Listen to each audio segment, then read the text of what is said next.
வணக்கம். Welcome to கதை திரட்டு audio books. இந்த வீடியோவில் நம்ம என்ன கதை கேட்க போகிறோம்னா, செம்பருத்தி பெண்ணொருத்தி கதையின் 11வது பகுதி. நம்ம சேனலை இது வரைக்கும் சப்ஸ்கிரைப் பண்ணாதவங்க சப்ஸ்கிரைப் பண்ணுங்க. பக்கத்தில் இருக்கிற பெல் ஐகானை கிளிக் பண்ணி ஆல்ங்கிற ஆப்ஷனை ப்ரெஸ் பண்ணுங்க. ஹைப்புங்கிற ஆப்ஷனை கிளிக் பண்ணி இந்த வீடியோவை ஹைப் பண்ணுங்க. வாங்க கதைக்குள்ளே போகலாம். ரஞ்சனியும் குணசீலனும் ஒத்த மனத்து தம்பதியாக விருந்துபச்சாரம் செய்தது மிகவும் சிறப்பாக இருந்தது. புன்னகையும் கண் குறிப்புமாக அவர்கள் செயல்பட்ட விதம், அக்காவும் அத்தானும் ஒரே மனமாக எப்படி இருப்பார்கள் தெரியுமா என்று நிகிலன் சொன்னதை புரிய வைப்பதாகவும் இருந்தது. அவ்வப்போது இருவரும் அருகருகே நெருங்கி நிற்பதை பார்க்கும்போது அவர்களுக்கு இடையே இருந்த 15 ஆண்டு வித்தியாசம் கண்ணிலோ கருத்திலோ படவே இல்லை. நல்ல வேளை இந்த ஜோடி பிரிந்து போய்விடாமல் மீண்டும் இணைந்தது என்ற நிம்மதியோடு நினைக்கும் போதே உள்ளூர ஒரு தவிப்பையும் சுசிதா உணர்ந்தாள். அவளுக்கு ஒரு நாளும் இல்லாது போனவற்றுள் இதுவும் ஒன்றல்லவா? அந்த தவிப்பை அதிகரிக்கும்படியாக விருந்து முடிந்து கிளம்பும் போது பெரியவர்கள் பிள்ளைகளோடு முன்னே செல்ல சுசிதாவையும் நிகிலனையும் நிறுத்தி, மனித உயிர் பற்றி அன்று அவ்வளவு சொன்னாயம்மா, மற்ற எதையும் விட அதுதான் என்னை உடனே திரும்பி வர வைத்தது. ஆனால் உயிர் எல்லோருக்கும் பொதுதானே. நீ புத்திசாலி, யோசித்து நல்லபடியாக வாழ வேண்டும் என்று குணசீலன் அறிவுரை கூற, தம்பி மனைவியின் கரங்களை பற்றி, என் உயிரை எனக்கு திருப்பி தந்தவள் நீயும் என்னை போல சந்தோஷமாக இருந்தால்தான் எனக்கு முழு நிம்மதி. செய்ய வேண்டும் என்ன என்று உரிமையும் கெஞ்சலமாக கேட்டாள் ரஞ்சனி. இருவருமாக ஆசைப்பட்டு முறைப்படி மணந்து குடும்பம் நடத்துகிறவர்கள். இடையிலே ஒரு சிறு கசப்பு நேர்ந்தாலும் அது மாறி பழைய இனிமையில் இணைவது சாத்தியமே. இனிப்பையே அறியாத கொடும் கைப்பு எப்படி மாற முடியும்? கசப்பும் கைப்பும் பழகிவிட்டதால் சுசிதா அவற்றை பொருட்படுத்தாமல் சாதாரணமாக இருக்கிறாள். இயற்கையான இயல்பில் சிரித்து பேசிக்கொண்டு, அவ்வளவே. அதற்காக என்னவோ அவள் அனுபவித்தது கடுகளவு துயரமே போல அதை மறந்து மகிழ்ச்சியோடு இருக்க சொல்வதா? ஆனால் ஒன்று, தம்பிக்கு மனைவியாகி விட்டவள் முன்னர் அனுபவித்த வேதனை தெரியாதவள் என்பதால் தம்பி மனைவியும் சந்தோஷமாக இருக்கட்டும் என்று நல்ல எண்ணத்தில் சொல்கிறாள். இவளை தப்பு சொல்ல முடியாது என்பதோடு சட்டென மறுத்து பேசுவதே முகத்தில் அடித்தாற்போல இருக்குமே. அப்படி தோன்றாமல் மறுப்பது எப்படி? ஆனால் அந்த மறுப்புக்கு அவசியமின்றி நிகிலன் குறுக்கிட்டு பேசினான். தமக்கையின் காதை பற்றி லேசாக திருகி, 3 நாட்களுக்கு முன்பு வரை ஞை ஞை என்ற மூக்கால் முகாரி ராகம் பாடிவிட்டு அத்தானை கண்டதும் அடுத்தவருக்கு புத்திமதியா? முதலில் உங்கள் வீட்டை ஒழுங்காக பாருங்கள் மேடம். மணி என்ன ஆகிறது என்று கவனித்தாயா? தினு தீப்பு நாளைக்கு பள்ளிக்கூடம் செல்ல வேண்டுமே. அப்பாவுக்கும் தூங்குகிற நேரம் நெருங்கிவிட்டது. அம்மா அப்பாவை காத்திருக்க வைத்துவிட்டு இங்கே வாயடித்து கொண்டு நிற்பதா? கூடாது தாயே, கூடாது. அதனால் நாங்கள் கிளம்புகிறோம். வரட்டுமா? வருகிறோம் அத்தான். வா சுசி, வா வா சீக்கிரம் என்று யாரும் குறுக்கிட இடம் கொடாமல் மடமடவென்று பேசியவன் வாயிலை நோக்கி நடக்கவே தொடங்கிவிட்டான். ஒரு தலை அசைப்புடன் அவளுக்கும் அவனை பின்தொடர முடிந்தது. சுசிக்கு உதவிதான். ஆனால் விசித்திரமான விதமாக இந்த உதவியும் அவளுக்கு எரிச்சலாகத்தான் இருந்தது. இவன் இப்படி குறுக்கே வந்து விழுவதற்கு அவள் என்ன பதில் சொல்ல தெரியாத முட்டாளா? நோகாமல் பதில் தருவது பற்றி யோசித்துக் கொண்டிருந்தாள், அவ்வளவுதானே. அதற்குள் ஆபத் பாந்தவன் அநாத ரட்சகனைப் போல இவனை யார் பேச சொன்னது? மனதிற்குள் பொறுமிக்கொண்டே இருந்ததால் யாருடனும் பேச மனமின்றி திரும்பி வருகையில் அசதியாக இருப்பது போல கண்களை மூடிக்கொண்டு மௌனமாகவே இருந்தாள் சுசிதா. அத்தை மக்களுடன் சேர்ந்து ஆடிய ஆட்டத்தில் பாட்டியின் மடியில் விபவும் தூங்கிவிட்டிருந்தான். வீட்டுக்கு வந்ததுமே, நான் தூங்கப் போகிறேன் அத்தை என்று பிள்ளைக்காக சுசிதா கையை நீட்டினாள். அசந்து தெரிகிறாய். அக்கா தந்த சேலை பெட்டியை நீ எடுத்துப்போ, விபுவை நான் தூக்கி வருகிறேன் என்ற காரை நிறுத்திவிட்டு தாயிடம் மகனை வாங்கி கொண்டு சென்றான் நிகிலன். உடம்பு கழுவாமலே தூங்கிவிட்டான். என்று முணுமுணுத்தபடி விபுவின் தொட்டில் கட்டிலில் விரிப்பு தலையணையை சரியாக வைத்தாள் சுசிதா. ஒரு நாளில் ஒன்றும் ஆகாது, அத்தோடு பார்த்து பார்த்து துடைத்து அக்காவும் வீட்டை சுத்தமாக வைத்திருப்பாள் என்றபடி மகனை தொட்டிலில் கிடத்தினான் நிகிலன். பிள்ளை காலில் ஷூ இருப்பதை பார்த்ததும் அதை கழற்ற இயல்பாக குனிந்தான் அவன். அதே எண்ணத்துடன் சுசிதாவும் கைகளை நீட்ட இருவரும் இடித்து கொண்டனர். சாரி என்று சிரித்தவாறே நிகிலன் நிமிர அவள் விடித்தாள். வேண்டும் என்று இடித்துவிட்டு என்ன சாரி சுசி என்றான் அவன் திகைப்புடன். அக்கா வீட்டுக்கு போக ஆசைப்பட்டது ஏன் என்று இப்போது புரிகிறது. இப்படி ஏதாவது புத்திமதி வரும், கடைபிடிக்க வேண்டாமா என்று சாக்கு சொல்வதற்காகத்தானே. ஆனால் இதிலெல்லாம் மயங்குவதற்கு நான் முட்டாள் அல்ல என்றாள் அவள் ஆத்திரத்துடன். தலையசைத்து, அவர்கள் ஆசை அது, ஆனால் நான் எதையும் கோரவில்லையே. நீயும் விபுவும் இங்கே இருப்பதே எனக்கு போதுமானது. தயவு செய்து புரிந்து கொள் சுசி என்றான் நிகிலன் அமைதியாகவே. அப்போதிருந்த மனநிலையில் சுசிதாவுக்கு இதுவும் குற்றமாகவே தோன்றியது. தேடி தேடி இதிலும் குற்றம் கண்டுபிடித்தாள் எனலாம். எனவே சீற்றத்துடன் கணவனை நோக்கி, ஆமாம், மறந்து போய் சொல்லிவிட்டேன். உங்களுக்கு புதிய 18 வயசு இளசைகளிடம்தானே மயக்கம். 20க்கும் மேலாகி பிள்ளையும் பெற்றுவிட்டவளை எப்படி பிடிக்கும் என்றாள் எகத்தாளமாக. எப்படியாவது அவனையும் நோகடிப்பதே குறிக்கோளாக வாயில் வந்ததை சொல்லி தீர்த்தாள் அவள். ஆனால் வாயை விட்டு வார்த்தைகள் வெளிவந்ததுமே என்ன பேச்சு பேசினோம் என்று திகைத்து விட்டாள். என்னை பிடிக்கவில்லையோ என்று கெஞ்சுகிற மாதிரி அல்லவா தோன்றும். அதற்கேற்ப பிடிக்காமல் போவானேன் என்ற நிகிலன் வேறு சட்டென அவளது கையை பற்றவும் அப்படியே குன்றிப் போய், சாரி, ஏதோ எரிச்சலில் தப்பாக உளறிவிட்டேன் என்று இறங்கிவிட்ட குரலில் தவிப்புடன் உரைத்தாள். இப்போது நீ சீண்டிவிட்டு சாரி சொல்வதாக கூறலாமா? அவள் கலக்கத்துடன் நோக்கவும் பற்றிய கையை விட்டுவிட்டு அவன் சொன்னான், பார் சுசி, அவரவர் ஆசைக்கு ஏதேதோ சொல்வார்கள்தான். ஆனால் நம் உறவை நாம் இருவர் மட்டும்தான் முடிவு செய்ய வேண்டும். என்னை மணப்பதற்கு நீ சில நிபந்தனைகள் விதித்தாய். முக்கியமானது நம் இருவரின் உறவை பற்றியது. அதை நான் இதுவரை மீறியது இல்லை, மீறப்போவதும் இல்லை. ஆனால் நான் ஆசையே இல்லாதவன் அல்ல.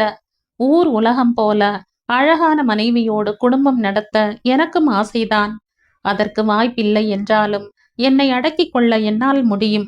ஆனால் தயவு பண்ணி இதில் என்னை சீண்டாதே. இரண்டாவது நிலையே என்றாலும் மனைவி மகனாக நீயும் விபுவும் இந்த வீட்டில் என்னோடு இருப்பதே எனக்கு போதுமானது. என்னுடைய இன்னொரு தவறால் நான் அதை இழக்க மாட்டேன். அதனால் என் காரணமாக உனக்கும் சஞ்சலமோ பயமோ தேவையில்லை. நிம்மதியாக தூங்கு. குட் நைட் என்றவன் அதற்கு மேல் நில்லாமல் அறையை விட்டு வெளியேறிவிட்டான். கண்டபடி உளறியதற்காக அவள் குன்றி கூசிவிடக் கூடாது என்று இவ்வளவும் சொன்னானா? இந்த நினைப்பும் கூசத்தானே செய்கிறது. நிகிலன் சென்ற வழியையே பார்த்தபடி சுசி சற்று நேரம் அசையாமல் நின்றாள். ஆனால் மனதில் ஏதோ தோன்றியது. உன் அறையில் சத்தம் அடங்கி நீ தூங்கப் போகிற நேரம் தெரியும் என்று ஒரு தரம் நிகிலன் சொன்னானே.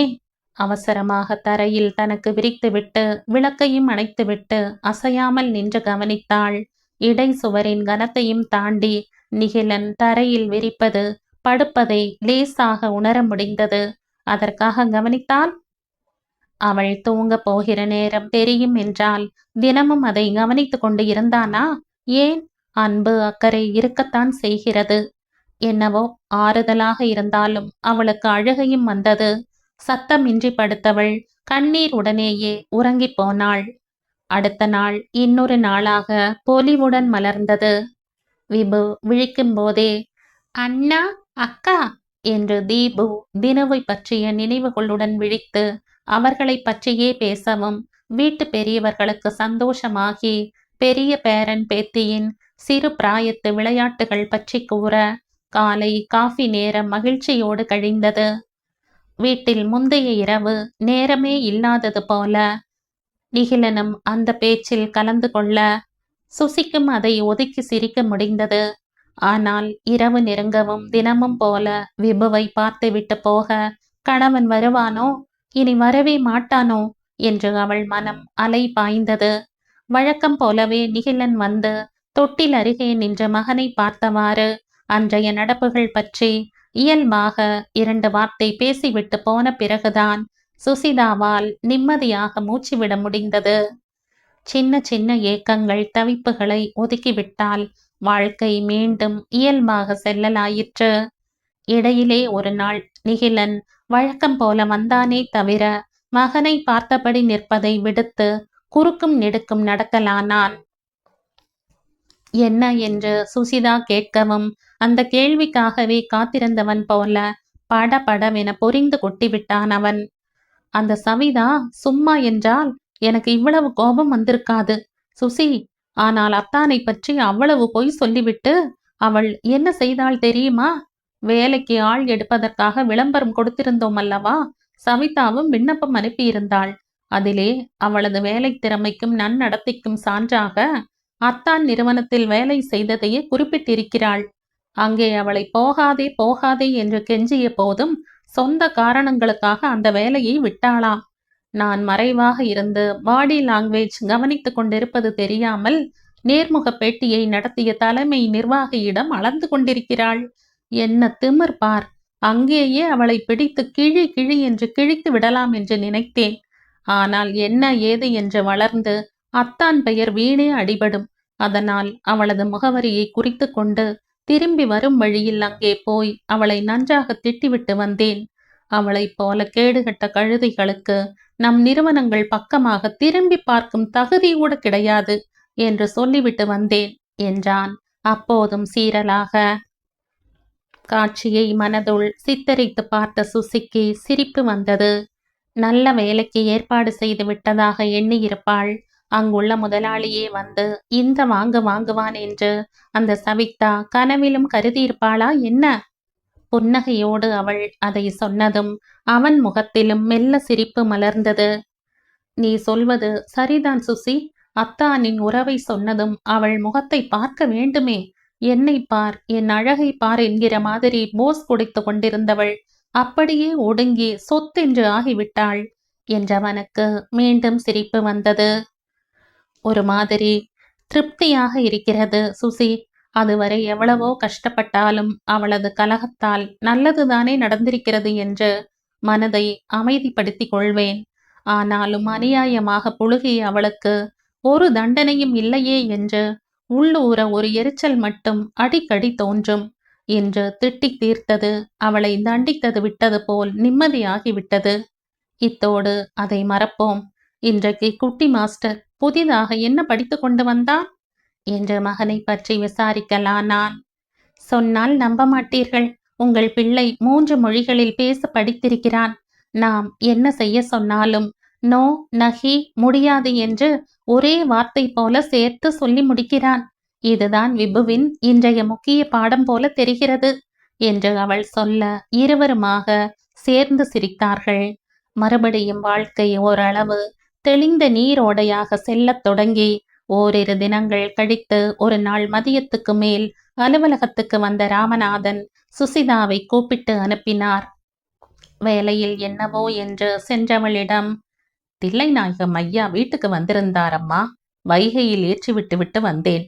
உன்னை பற்றி ரொம்ப விசாரித்தார். அதனால் தான் சொல்லிவிடலாம் என்று கூப்பிட்டேன், வேறொன்றும் இல்லை என்றார். அப்போதைக்கு வெளிக்காட்டாமல் சமாளித்து விட்டு வந்த போதும் சுசிதாவுக்கு உள்ளூர மிகவும் வேதனையாக இருந்தது. சென்னை வரை வந்த தில்லை நாயகத்துக்கு அவளை சந்திக்கும் எண்ணமே இல்லையே. சொல்லியிருந்தால் அவளே போய் பார்த்திருப்பாளே. அது கூட தோன்றவில்லையே. அவளுடைய பெற்றோரோடு சம்பந்தப்பட்ட ஒரே மனிதர் அவர் தன்னை அலட்சியப்படுத்தி விட்டார் என்றால் அவளால் தாங்கவே முடியவில்லை. ஆனால் அவளிடம் விவரம் கேட்டறிந்த நிகிலன் அவர் ஒன்று செய்தால் அதற்கு சரியான காரணம் இருக்கும் என்றான். அப்படி என்ன காரணம் என்று கேட்டவள் அவனை கூர்ந்து நோக்கி, உங்களுக்கு தெரியும் என்றாள். ரொம்ப சின்ன வயதில் இருந்து சுசிதாவுக்கு தில்லை நாயகத்தை தெரியும். அவளது ஒவ்வொரு பிறந்த நாளும் அவரது இல்லத்தில் தான் கழிந்திருக்கிறது.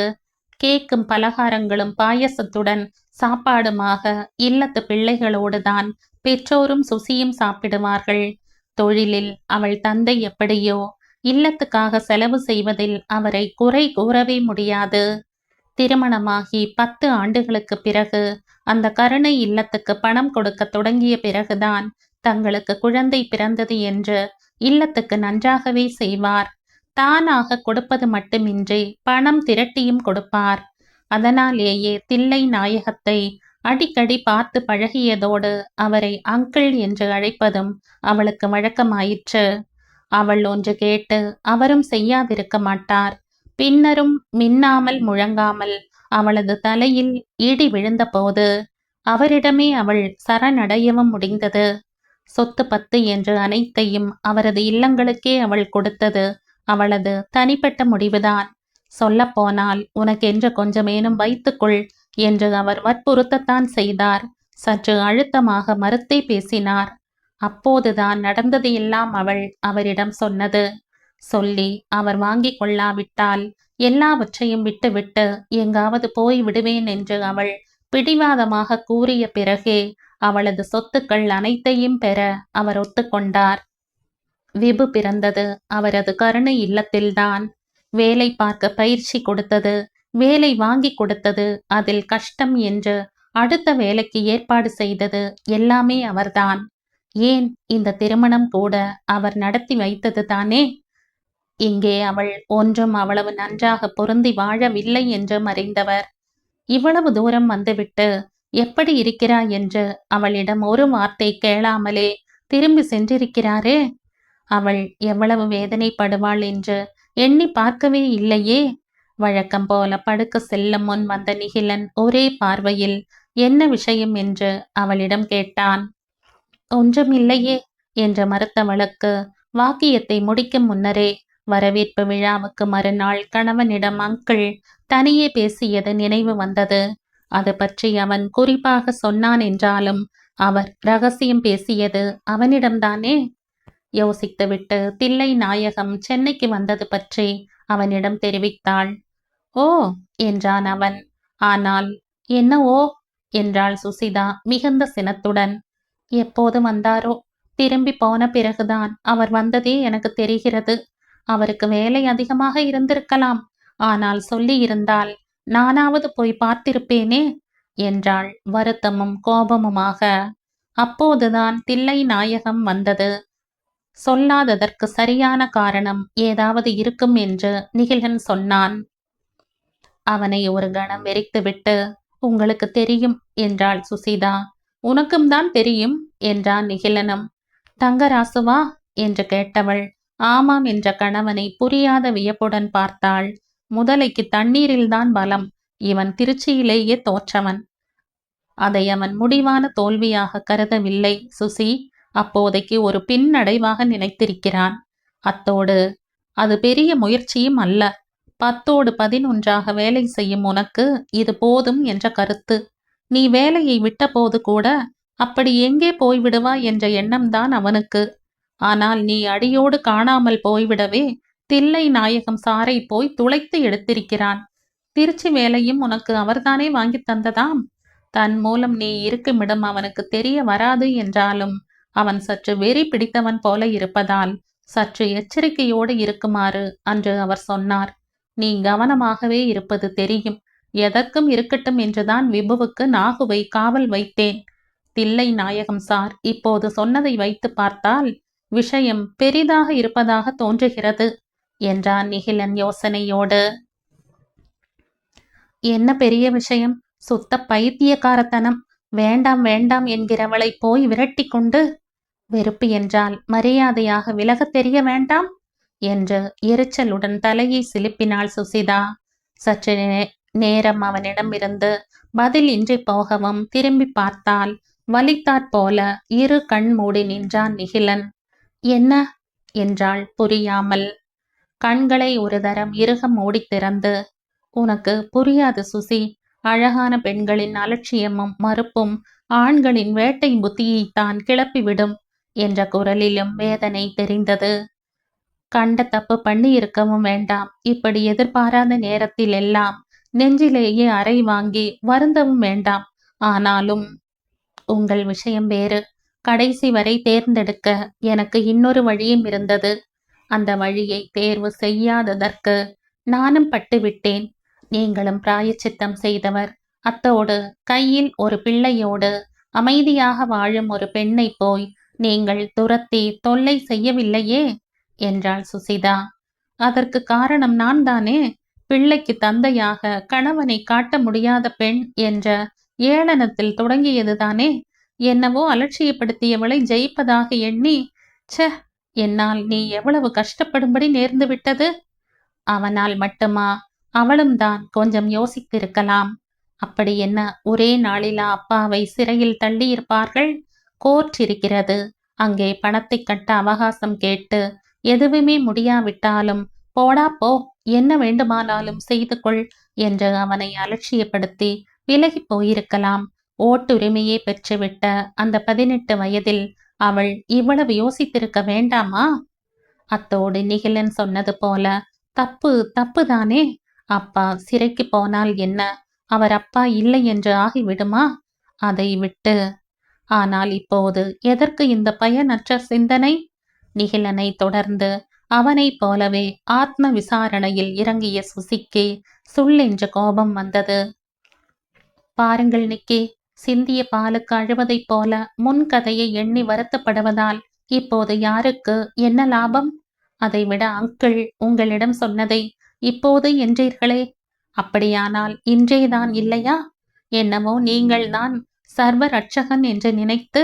அப்படி அவர் உங்களிடம் என்னதான் சொன்னார் என்று பொறுமை இழந்த குரலில் கேட்டாள். தில்லை நாயகம் அப்படி நினைத்து சொல்லவில்லை. மனைவி மகனின் பாதுகாப்பு ஏற்பாடுகளை பணக்கணக்கு பாராமல் நிகிலனால் செய்ய முடியும், செய்வான் என்று கருதி சொன்னார், அவ்வளவே. அத்தோடு சென்னை அவனுக்கு தெரியும் என்பது வேறு. ஆனால் இதையெல்லாம் எடுத்து சொன்னால் இப்போதைய மனநிலையில் மனைவி அதை காது கொடுத்து கேட்பாள் என்று சொல்ல முடியாது. எனவே நேரே விஷயத்துக்கு வந்தான் அவன். தங்கராசு உன் விஷயத்தில் ரொம்பவும் வெறி பிடித்து அலைகிறானாம். தொழில் பங்குதாரரிடம் அவரது வயதையும் மதிக்காமல் உன்னை எப்படி போக விடலாம் என்று சண்டை போட்டானாம். நீ வசித்த இடத்தில் போய் குடைந்திருக்கிறான்.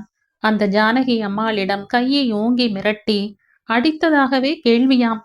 எல்லாவற்றுக்கும் மேலாக தில்லை நாயகம் சாரை பின்தொடர ஆள் வைத்திருக்கிறான். அதனால் தான் அவர் உன்னை பார்க்க வரவில்லை. போனில் சொன்னாலும் நீ அவரை பார்க்க ஓடுவாய். அதே பிரச்சனைதானே. இதெல்லாம் யோசித்துத்தான் அவர் எனக்கு போன் செய்து சொன்னார். நீ எந்த ஊரில் எங்கே இருக்கிறாய் என்று ஒன்றும் தெரியாமல் சுற்றி கொண்டிருக்கிறான். கொஞ்ச காலம் இந்த அலைச்சலிலேயே கடந்தால் அலுத்து போய் தானாக திருந்தக்கூடும். அதுவரை அவனுக்கு நீ இருக்கும் இடம் தெரியக்கூடாது என்றார் என்று முடித்தான் நிகிலன். சற்று யோசித்துவிட்டு, ஆனால் லட்சத்தில் ஒரு வாய்ப்பாக சென்னையில் அவன் என்னை கண்டுபிடித்தாலுமே இங்கே அவனால் எதுவும் செய்ய முடியாது என்றுதான் எனக்கு தோன்றுகிறது. இங்கே எனக்கு பாதுகாப்பு அதிகம். அன்று உங்களிடம் வேடிக்கை போல சொன்னாலும் அது நிஜமேதானே என்றாள் சுசிதா. ஆனாலும் கள்வன் பெரிதா காப்பான் பெரிதா என்று ஒன்று இருக்கிறதல்லவா? கள்வன் எப்போது எப்படி தாக்கக்கூடும் என்பது நமக்கு தெரியாது. யூகத்தில் ஓரளவு இருட்டில் துழாவுகிற மாதிரிதான். ஆனால் உருமீன் பிடிக்கும் கொக்கு போல திட்டமிட்டு செயல்படுவது அவனுக்கு அதிகப்படி வசதிதானே. இப்போது கூட நீ இருக்குமிடம் கண்டுபிடித்து அவன் ஏதேனும் சதி செய்து கொண்டு இருக்கவில்லை என்று நமக்கு என்ன நிச்சயம் என்று கேட்டான் நிகிலன். லேசாக தலையை சிலுப்பி, இங்கே வாட்ச்மேன், அங்கே காவலாள், அரசு பேருந்து, எனக்கு வேண்டிய மற்றது கூட பக்கத்து பெரிய கடை வளாகத்தில்தான் வாங்குவதுதான். வாய்ப்பே கிடையாது என்றாள் அவள். சற்று தயங்கிவிட்டு, இதற்காக நீ பயந்து விடக்கூடாது. கன்றை ஓட்டி போனால் பசு தானாக பின்னே வரும் என்று அந்த தங்கராசு சொன்னதாக தில்லை நாயகம் சார் என்றவன் அவள் திகைத்து நோக்கவும், பயம் வேண்டாம் என்றேன் இல்லையா? விபுவுக்காக இன்னும் அதிகமான பாதுகாப்பு ஏற்பாடுகளை செய்துவிட்டுத்தான் வந்தேன். அதற்குத்தான் இவ்வளவு தாமதம் என்று அவளுக்கு திடமூட்டும் விதமாக நிகிலன் பேசினான். அவளும் யோசித்து, ஆனாலும் இன்னொருவர் மனைவி என்று தெரியும் போது அடங்கி விடுவான் என்றாள் சற்று நம்பிக்கையோடு. அப்படி நினைத்து கவனக்குறைவாக இருக்க வேண்டாம் சுசி. ஏனென்றால் அவனுடைய பார்ட்னர் அறியவே தங்கராசுக்கும் அவன் மனைவிக்கும் பெரிய சண்டை நடந்திருக்கிறது. அவனை குப்பையாக மதித்து அலட்சியப்படுத்திவிட்டு இன்னொருவனோடு நீ போய்விட்டதாக கூறி அவன் மனைவி அவனை எள்ளி நகையாடி இருக்கிறாள். என்னை தவிர இந்த மூஞ்சியை எவள் சகிப்பாள் என்றாளாம். அதில்தான் அவனுக்கு அதிகமாக வெறி பிடித்து விட்டதாம். தான் யார் என்று 2 பொட்டச்சிகளுக்கும் காட்டப் போவதாக சூள் உரைத்து வாயால் சொல்ல முடியாத எத்தனையோ பார்ட்னர் வீட்டில் வைத்தே ரொம்பவும் ரசாபாசமாக அவர்தான் ரகசியமாக தில்லை நாயகத்திடம் தெரிவித்து எச்சரித்திருக்கிறார். அவன் செய்வது வடிகட்டினம் மடத்தனம்தான். ஆனால் முட்டாளுக்கு சரி தப்பு பற்றி தானாகவும் தெரியாது, சொல்லி புரிய வைக்கவும் முடியாது. நாம் தான் எச்சரிக்கையோடு இருந்து கொள்ள வேண்டும். இவ்வளவு நடந்திருக்கிறது, என்னிடம் ஒன்றுமே சொல்லவில்லையே. இவ்வளவும் இன்றுதானே எனக்கும் தெரிய வந்திருக்கிறது. ராமநாதன் வீட்டில் இருந்து தில்லை நாயகம் சார் வெகுநேரம் என்னோடுதான் பேசினார். அப்போது சொன்னதுதான், வெறி பிடித்து கிளம்பி இருக்கிறான் கொஞ்ச காலம், அந்த வெறி தணியும் வரை கவனமாக இருங்கள் என்றார். ஆனால் இப்போதும் நாம் எச்சரிக்கையோடு இருக்க வேண்டுமே தவிர எப்போதும் கவலையும் பயமுமாக வாழத் தேவையில்லை. சுசி, இந்த பரந்த தமிழ்நாட்டில் நீ எங்கே இருக்கிறாய் என்று கண்டுபிடிப்பது அவனுக்கு அப்படி ஒன்றும் எளிதல்லவே. அதனால் வீட்டில் கூட அறியாத யாரையும் நம் அனுமதி இல்லாமல் உள்ளே விடக்கூடாது என்று வாயில் காவலர்களிடம் சொல்லி வைத்தால் போதும் என்று நினைக்கிறேன். உனக்கு என்ன தோன்றுகிறது என்று கேட்டான் நிகிலன்.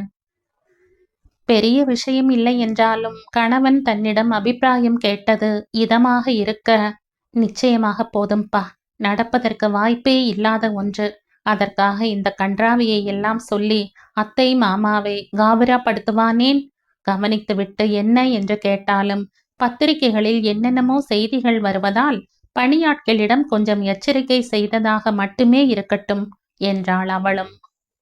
சுசியும் விபுவும் எந்த ஊரில் எந்த இடத்தில் இருக்கிறார்கள் என்று கண்டுபிடிக்க தங்கராசுவுக்கு ஒரு ஆயுட்காலம் போதாது என்று நிகிலனும் அவன் மனைவியும் சர்வ நிச்சயமாகத்தான் நினைத்தார்கள், சொன்னார்கள். ஆனால் அவர்கள் இருவரும் அது பற்றி பேசியதற்கு ஒரு நாள் முன்னதாகவே அவளது இருப்பிடம் பற்றிய விவரத்தை அவன் அறிந்திருந்தான் என்பதோ, அது அவனுக்கு தெரிய வர காரணமே நிகிலன்தான் என்பதோ அப்போது அவர்கள் இருவருக்குமே தெரியாது. தங்கராசு சவிதாவுடைய உறவினன், ஒன்றுவிட்ட அண்ணன் முறை. வெகு அபூர்வமாக சென்னைக்கு வரும்போது அவள் வீட்டில் வந்து எட்டி பார்த்துவிட்டு தான் போயாக வேண்டும். அப்படி தன் மகளை பாராமல் அவன் திரும்பி வந்தது தெரிய வந்தால் சவிதாவுடைய தாய் அவனை பிளு பிளவென்று பிடித்து பேயோட்டி விடுவாள். கட்டிய கணவரையே பரதேசியாக வீட்டை விட்டு ஓட வைத்த சித்தியம்மாளின் வாய்க்கு பயந்தே சென்னை வரும்போது சவிதா வீட்டுக்கு அவன் செல்லத் தொடங்கியது. ஆனால் பழமோ பலகாரமோ வாங்கி செலவு பண்ணி கொண்டு போவது கட்டாயம் என்று ஆகிவிட்டதால் ஓட்டலில் தங்கும் செலவை மிச்சம் பிடித்து தோழிகளோடு சவிதா வசித்த வீட்டிலேயே தங்கிவிடுவான். அத்தோடு இளம் பெண்களாக 4 பேர் இருக்கும் இடத்தில் உரிமையோடு கைலியில் சுற்றுவதும் அவனுக்கு பிடித்து விட்டிருந்தது. சில தினங்களாக அவனுக்கு மனைவியிடம் மிகுந்த கோபம். ஒழுங்காக பொங்கி போட்டு புருஷனுக்கு கால் அமைக்கிவிட்டு மூலையில் கிடக்க வேண்டிய கழுதை என்னவெல்லாம் பேசிவிட்டது. அவனை குப்பையாக உதறிவிட்டு சுசிதா போய்விட்டாளாமா? அவள் படிந்து வராமல் மறைந்து போனதே எங்கே எங்கே என்று தவிப்பாக இருக்கிறது என்றால் அடுத்தவர் வீட்டில் வைத்து இந்த நாய் வேறு கேவலப்படுத்தி விட்டதே. அந்த பார்ட்னர் அவளுக்கு சொந்தக்காரன் அல்லவா? அந்த திமிர். எவ்வளவு பணம் போனாலும் அவளுக்கு பாடம் கற்பித்தே ஆக வேண்டும். ஓசைப்படாமல் ஓடிப்போனாளே, அந்த மற்றவளுக்கும். இந்த ராசுவை யார் என்று நினைத்தார்கள்? அவன் ஒன்றை நினைத்துவிட்டால் அதை நடத்தியே தீருவான் என்று 2 பொட்டை கழுதிகளுக்கும் காட்டியே ஆக வேண்டும். சுசிதாவை தேடி அலைவதில் தான் தங்கராசு சென்னைக்கும் வந்தது. எல்லா பெரிய ஊர்களையும் முதலில் ஒரு ரவுண்ட் சுற்றிவிட்டு அப்புறமாக நிதானமாக அலச வேண்டும் என்பது அவனது திட்டம். அவன் சவிதாவின் வீட்டில் இருந்த போதுதான் நிகிலனை விதி அங்கே கொண்டு சேர்த்தது. தன் நிறுவனத்திலேயே இவள் வேலை கேட்டு வருவதா? அதிலும் யாரை பற்றி அநியாய பழி சுமத்தி அவரது குடும்பத்தையே சிதறடித்தாளோ அவரது சொந்த நிறுவனம் கொடுத்த நற்சான்றை காட்டிக்கொண்டு. அந்த சான்றிதழும் கூட ஐயோ பாவம், ஒரு பெண்ணின் எதிர்காலத்தை கெடுக்க வேண்டாம், எப்படியோ பிழைத்து போகட்டும் என்று இறக்கப்பட்டு கொடுத்தது என்பது இப்போது அவனுக்கு நன்றாக தெரியுமே. தப்புக்கு தீர்வு இரண்டு விதம். ஒன்று பிராயச்சித்தம் அல்லது தண்டனை என்பது உலக இயல். நிகிலனுக்கும் அதில் மிகவும் நம்பிக்கை வந்திருந்தது. சவிதாவை பார்த்து கொதித்து போயிருந்த நிகிலன் அவளை தண்டிக்கும் வேகத்தில் வந்து அவளிடம் தன் கோபத்தை எல்லாம் காட்டி கத்திவிட்டு போனான். ஒரு ஆண்மகன் வந்து கத்திய போது தங்கராசு அறைக்குள் இருந்து கொண்டு அங்கே ஆள் இருக்கும் அரவமே காட்டவில்லை. நிகிலனின் கார் கிளம்பி அவன் அங்கிருந்து போய்விட்டான் என்று நன்கு தெரிந்த பிறகே மெல்ல வெளியே வந்து பெரியப்பா மகளிடம் துக்கம் விசாரித்தான். எதிர்பாராமல் நிகிலன் வந்து கத்திய அதிர்ச்சியும் கூடவே பயமுமாக உறைந்திருந்த சவிதாவுக்கும் நிகிலனின் கார் கிளம்பி சென்று அதன் சத்தமே மறைந்துவிட்ட அப்போதுதான் தைரியம் வர அலறி கூப்பாடு போடத் தொடங்கியிருந்தாள். அந்த கத்தலில் தங்கராசுவுக்கு வேண்டிய சில வார்த்தைகளும் வந்து விழுந்தன. என்னை சொல்ல இவனுக்கு வாய் வேறு இருக்கிறதா?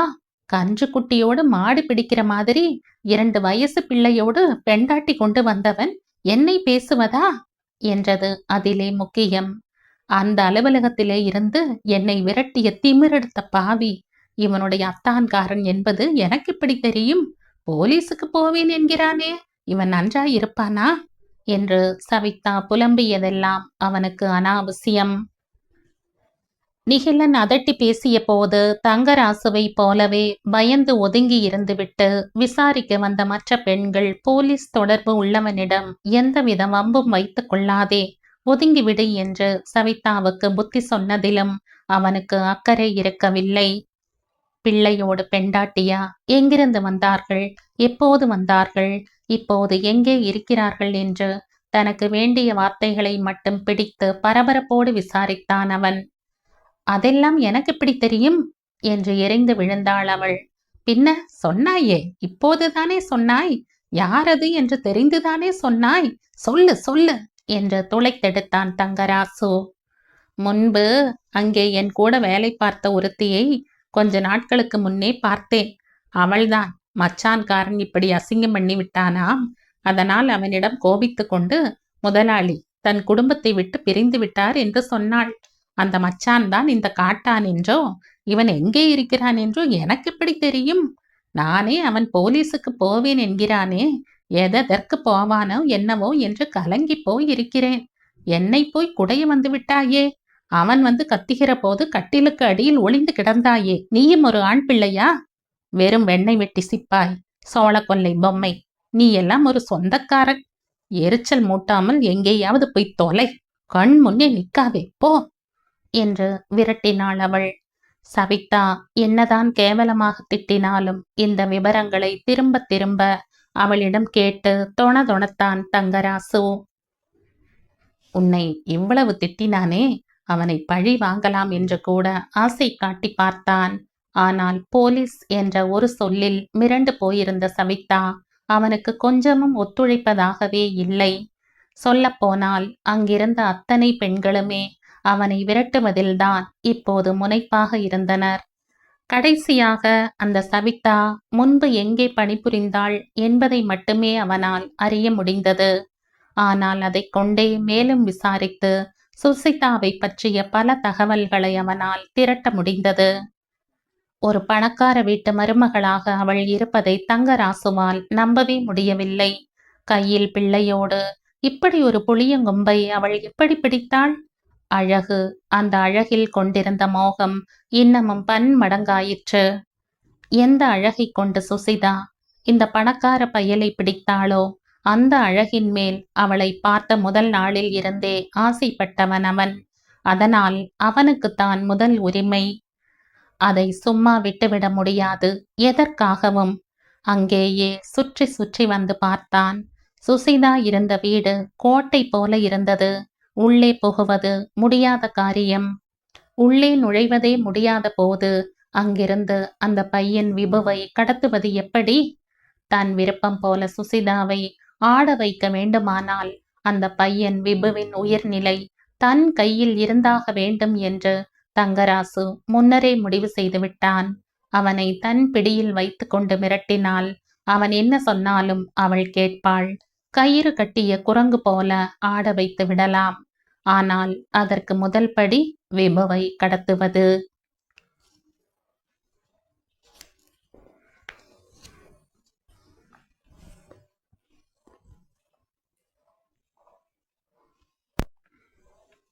இந்த கதையின் தொடர்ச்சியை அடுத்த பதிவில் கேட்கலாம். நன்றி.